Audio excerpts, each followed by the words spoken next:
Jika 2 kali Indonesia mengalami kebakaran yang demikian dahsyatnya, yang terjadi di daerah yang sama, cara kita menggunakan tanah ini yang kebanyakan berisikan kebun kelapa sawit, cara itu adalah keliru. Bahwa sawit rakyat atau kebun sawit rakyat di dalam kawasan hutan adalah sesuatu yang tidak bisa dipungkiri dan tidak jelas bagaimana harus diselesaikan.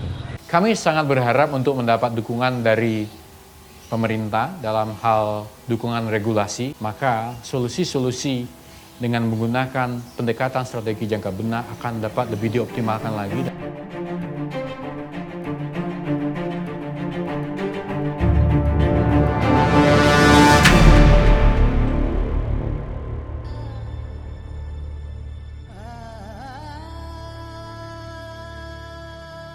Kelapa sawit merupakan komoditas strategis nasional penting bagi Indonesia. Selain menjadi penyumbang pendapatan nasional terbesar di luar sektor pariwisata, minyak dan gas, industri kelapa sawit juga menjadi pendorong pembangunan daerah. Namun di sisi lain, konversi lahan hutan menjadi kebun kelapa sawit monokultur dituding sebagai penyebab berkurangnya keragaman hayati dan menurunnya produktivitas hutan sebagai penyedia jasa lingkungan. Praktek persiapan lahan dengan pembakaran yang diadopsi secara ilegal semakin menambah deretan persoalan akibat keterlanjuran kebun sawit monokultur di kawasan hutan. Inilah menyebabkan kebakaran-kebakaran tahun 2015 yang kita tahu terjadinya adalah karena hutan gambut dikeringkan dan kemudian dibuka dengan pola membakar seperti ladang. Terjadi kebakaran hutan yang dahsyat 2015. Yang saya sesalkan adalah pelajaran yang kita peroleh dari pengalaman itu di 2015 tidak kita gunakan sehingga meledak lagi kebakaran 2019. Jika 2 kali Indonesia mengalami kebakaran yang demikian dahsyatnya, yang terjadi di daerah yang sama, Riau, Jambi, Kalimantan dan segala macam, berarti bahwa cara kita mengelola tanah yang kebanyakan berisikan kebun kelapa sawit, cara itu adalah keliru. Sawit ini kan dikelola oleh 2 pihak, pemerintah dan pengusaha. Mereka sudah biasa tektokan, mulai dari proses proses permohonan lahan, proses izin, mereka kan tektok mereka.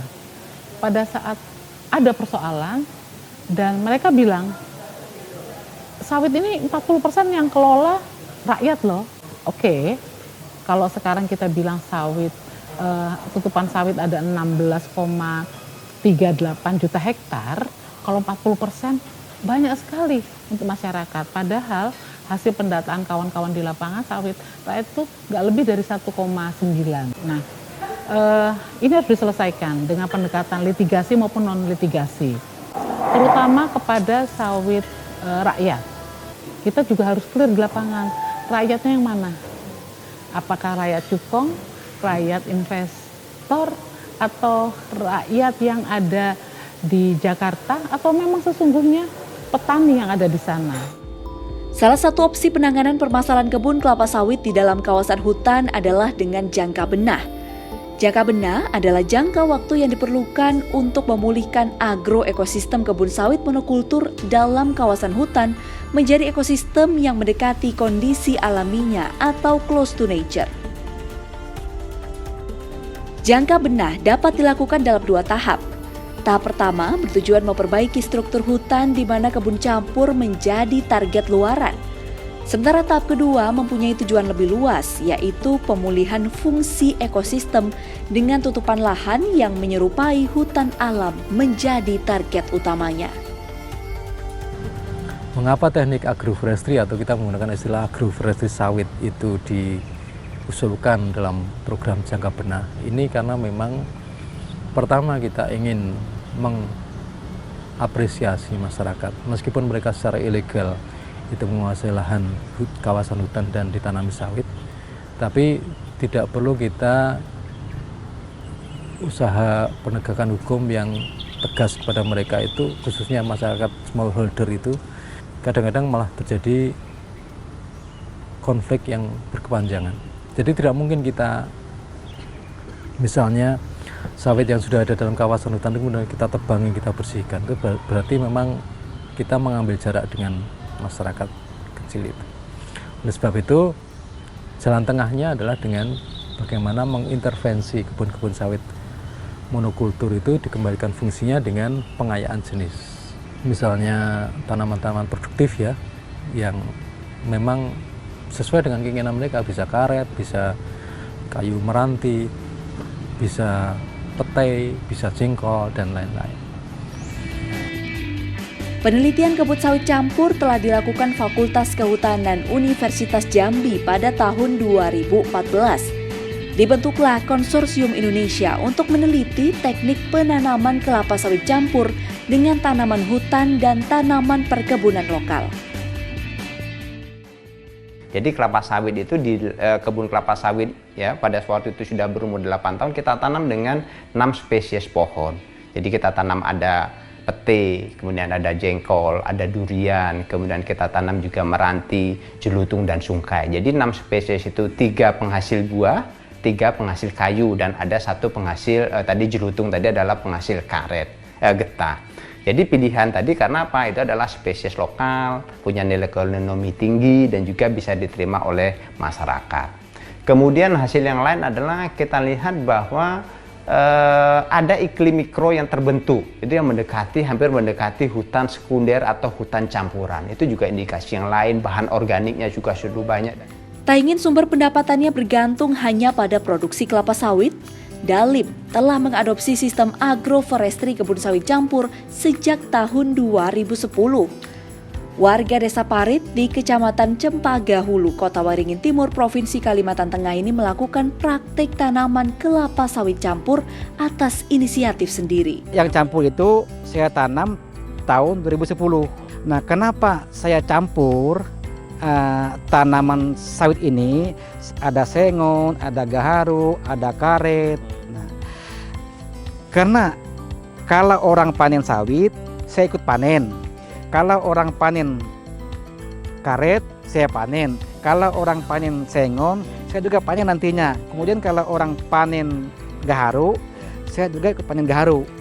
Strategi jangka benah diharapkan akan menjadi instrumen resolusi keterlanjuran kebun sawit monokultur di dalam kawasan hutan, dan selanjutnya memiliki peluang untuk masuk ke dalam reforma agraria dan perhutanan sosial. Bahwa sawit rakyat atau kebun sawit rakyat di dalam kawasan hutan adalah sesuatu yang tidak bisa dipungkiri. Sekarang secara nasional jumlahnya mencapai 2,7 juta kira-kira hektar, dan tidak jelas bagaimana harus diselesaikan. Dan dengan adanya sistem jangka benah untuk mendorong terbentuknya kebun campur yang nanti bisa didorong menjadi perhutanan sosial, ini dipandang sebagai satu-satunya saya kira jalan tengah yang bisa diambil untuk menyelesaikan persoalan ini. Jadi sekali lagi, jangka benah ini bukan hanya rancang bangun tanaman agroforestry, tetapi juga rancang bangun kelembagaan dan rancang bangun kebijakan. Kami sangat berharap untuk mendapat dukungan dari pemerintah dalam hal dukungan regulasi, karena jika strategi jangka benah ini dapat disinergikan dengan inisiatif-inisiatif lainnya dari pemerintah yang telah berlangsung saat ini, seperti reformasi agraria, perhutanan sosial, maka solusi-solusi dengan menggunakan pendekatan strategi jangka benah akan dapat lebih dioptimalkan lagi dan akan dapat kita pastikan keberlanjutannya di masa yang akan datang. Ya, jadi yang penting mengembalikan berarti yang bersifat monokultur kembali ke multikultur, 1. 2, bagaimana supaya tetap berpendapatan tinggi dengan menciutnya kelapa sawit ya, adalah dengan menaikkan nilai tambah dari kelapa sawit itu. Maka kata kunci adalah jangan perbesar areal untuk menambah pendapatan, tapi tingkatkan nilai tambah dengan menggunakan ilmu sains teknologi agar nilai tambak dari kelapa sawit meningkat.